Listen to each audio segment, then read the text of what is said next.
Hello friends, welcome back to your own channel beginners point. और मैं हूं श्रुति आपके साथ और हम देख रहे हैं क्लास 9 पॉलिटी का चैप्टर 4 का हमारा फर्दर पार्ट, जो कि लास्ट पार्ट है। The judiciary in India is also one of the most powerful in the world. Judiciary जो है इंडिया में वो बहुत ही पावरफुल मानी जाती है all over the world. India की judiciary, the supreme court and the high court have the power to interpret the constitution of the country. क्योंकि सुप्रीम कोर्ट और हाई कोर्ट के पास पावर है कि वो इंटरप्रीट कर सकते हैं कंट्री के कॉन्स्टिट्यूशन के साथ। They can declare invalid any laws of the legislature or the actions of the executive, whether at the union level or at the state level, if they find such a law or action is against the law। मतलब अगर वो जो चाहें, अगर judiciary चाहते हैं या जो जुडिशरी है इंडिया की, अगर उन्हें ऐसा लगता है कि कोई लॉ जो है वो लेजिस्लेचर से हो, मतलब इनवैलिड है लेजिस्लेचर को लेकर या एक्शंस ऑफ एग्जीक्यूटिव को लेकर, वो चाहे यूनियन लेवल पे हो या स्टेट लेवल पे है, अगर उन्हें लगता है कि कोई लॉ या एक्शन जो है वो अगेंस्ट द कॉन्स्टिट्यूशन है तो वो उसे चेंज कर सकते हैं। Thus, they can determine the constitutional validity of any legislation or action of the executive in the country। और इसीलिए वो डिटरमाइन करते हैं या वो जान सकते हैं या जानते हैं कॉन्स्टिट्यूशनल वैलिडिटी को किसी भी लेजिस्लेशन की और किसी भी और एक्शन को किसी भी एग्जीक्यूटिव की हमारे कंट्री में। When it is challenged before them, जब उनके सामने ये चैलेंज होता है। This is known as judicial review, और उससे जुडिशियल रिव्यू कहा जाता है। रिव्यू मतलब वो उस चीज को देखते हैं, पूरा रिव्यू करते हैं उसका कि सारी चीजें, सारे लॉज जो है वो अकॉर्डिंग टू कॉन्स्टिट्यूशन तो चल रहे हैं या नहीं। The Supreme Court of India has also ruled that the core or basic principle of the Constitution cannot be changed by the Parliament। और सुप्रीम कोर्ट जो है इंडिया के, वो रूल करते हैं कोर और बेसिक प्रिंसिपल्स पे भी हमारे कॉन्स्टिट्यूशन के, कि वो चेंज ना किए जाए पार्लियामेंट के through. The power and the independence of the Indian judiciary allow it to act as a guardian of the fundamental rights.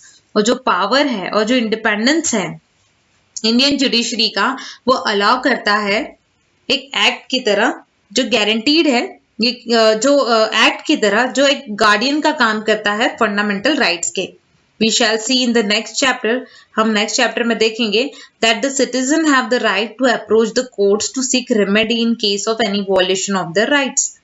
Next chapters में हम देखेंगे कि सिटीजन जो है उन्हें पूरी तरह से हक होता है कि वो अप्रोच कर सके, वो कोर्ट्स में जा सकें अगर उन्हें किसी भी चीज को, किसी भी तरह के वॉयलेशन को लेकर, उनके राइट्स से रिलेटेड कोई वॉयलेशन को लेकर प्रॉब्लम है तो। In recent years, मतलब कुछ सालों में, रिसेंट सालों में ही, the courts have given several judgments and directives to protect public interest and human rights।